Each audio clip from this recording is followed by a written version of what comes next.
Hello, in front of me I've got OPPO Pad Air. In this video I'll show you how to manage Google Wallet. In the beginning, let's go to Wallet.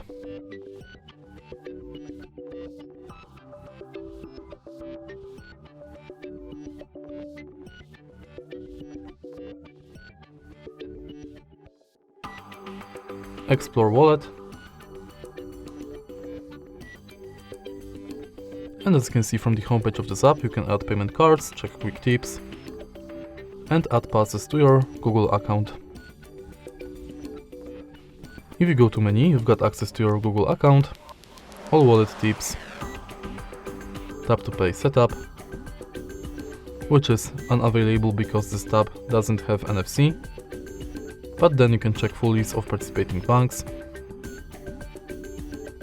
and manage your passwords.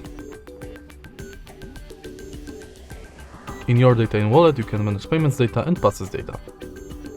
In wallet settings, you can manage payments profile, add passes from Gmail, enable or disable review purchases, updates about your passes, and updates from wallet and Google Pay. In the end, you can go to help and feedback. And that's basically it. If you find this video helpful, please leave a like, comment and subscribe.